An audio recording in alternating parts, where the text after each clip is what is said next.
This concrete road is the main route into our orchard. After so many days of rain, a thick layer of mud has built up on the surface. Today, I brought my tools over to clear it away. Otherwise, whether you walk or drive here, the road feels dangerously slippery. I am piling the mud beside these small trees along the road. With a little extra soil around their roots, I hope these two trees will have a better chance of surviving.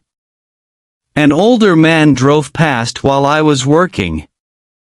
If this concrete road had not been built into the mountain, the large orchard and vegetable plots higher up would have been much harder to reach. He told me that mud keeps washing onto this section because the drainage ditch is blocked.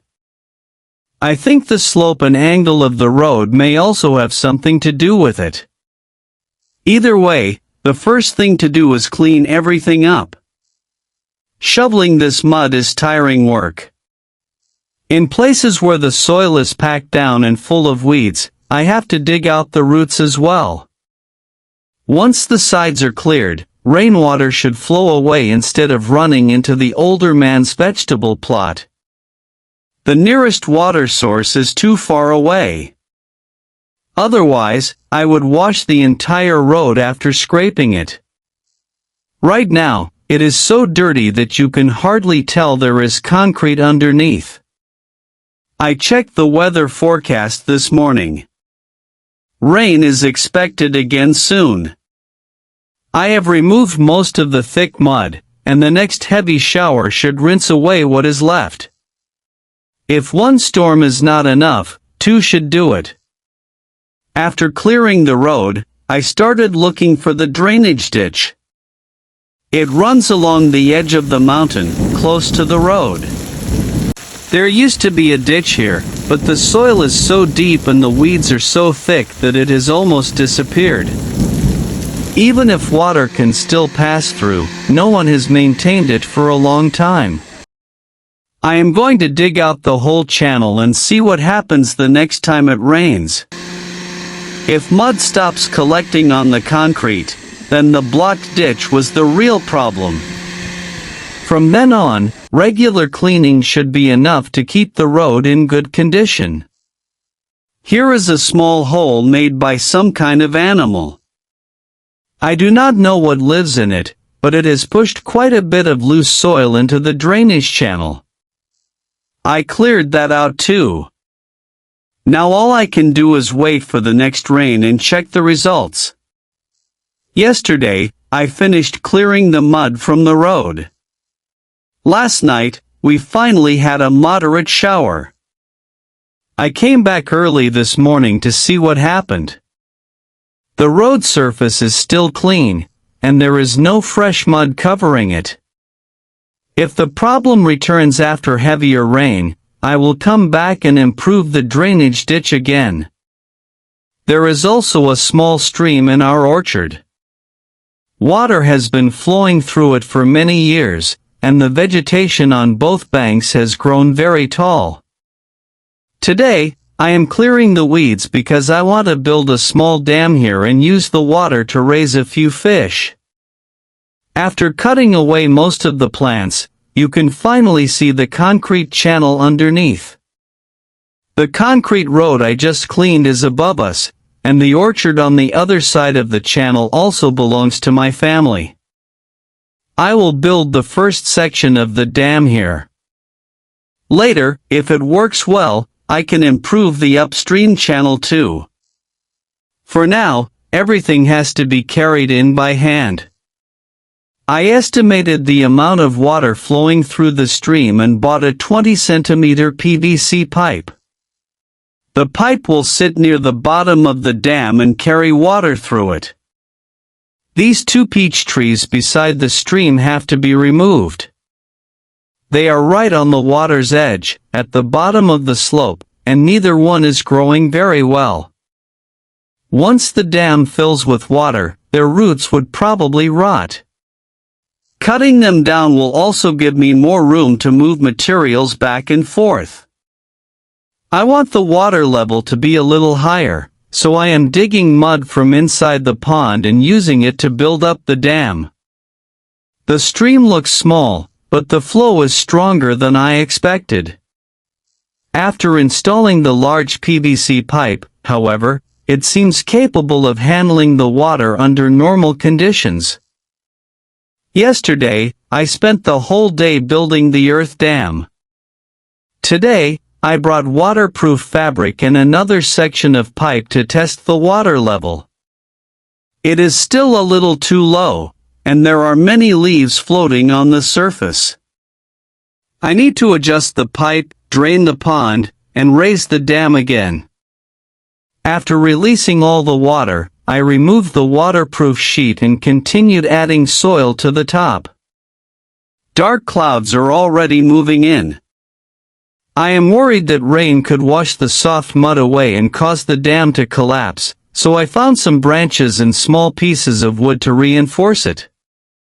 Buried inside the soil, they should work like a simple frame. As I pile on more earth, each layer presses against the one below it. As long as the final water line stays around this height, the pond should be deep enough. To make the top of the dam level, I bought a transparent hose and used the water inside it as a level. This is the same method people used when building houses when I was a child. The two ends of the hose have to be checked from opposite sides, so I kept running back and forth until both water lines matched. Once I found the correct height, I stretched a string across the dam as a guide. Then I packed the soil up to that line and made the whole top even. Next, I mixed cement mortar and smoothed the surface. I plan to fasten wire mesh over the earth and cover it with a thin layer of mortar. I also bought a 50mm drain pipe. Later, I can either use the downstream area as a second small fish pond or turn this pipe into a simple watering point for the orchard. What do you think would work best? Everyone watching has practical experience. You share your ideas, and I will do the work.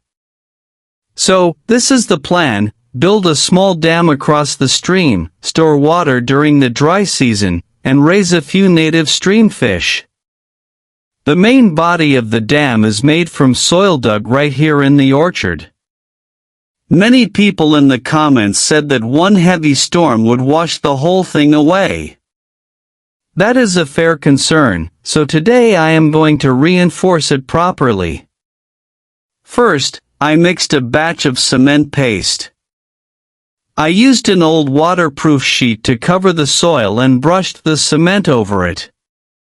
The sheet was already covered in mud after all these rainy days, so it could not be reused for much else. Once the surface was coated, I spread the remaining cement evenly over the top. It may not be the same as a real concrete slab, but it should still add some protection.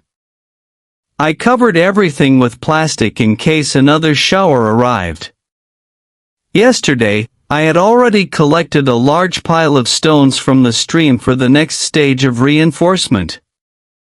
I also brought 2 boards for mixing mortar and laid down a couple of logs as a temporary walkway. That makes it much easier to cross the stream while carrying materials. Now I need sand, so I drove to the larger river nearby. It only takes about 3 minutes to get there from our orchard. A thick layer of clean sand has collected along this bank. After loading it, I let the sand drain for a while. That reduces the weight, and it also keeps me from getting soaked when I carry the bags beside the road. I am not sure exactly how heavy this load is. The cart looks small, but it can still carry several bags. The orchard is below the concrete road, which makes unloading easy. I can simply roll each bag down the slope instead of carrying it all the way. With the sand ready, I started mixing cement mortar. The base layer I applied to the dam yesterday is now almost completely dry. I bought a large roll of wire mesh. First, I fixed the mesh tightly over the surface of the dam. Then I covered it with mortar and pressed stream stones into the wet cement. The wire mesh acts like reinforcement. The waterproof fabric underneath also keeps the mortar from mixing directly with the soil.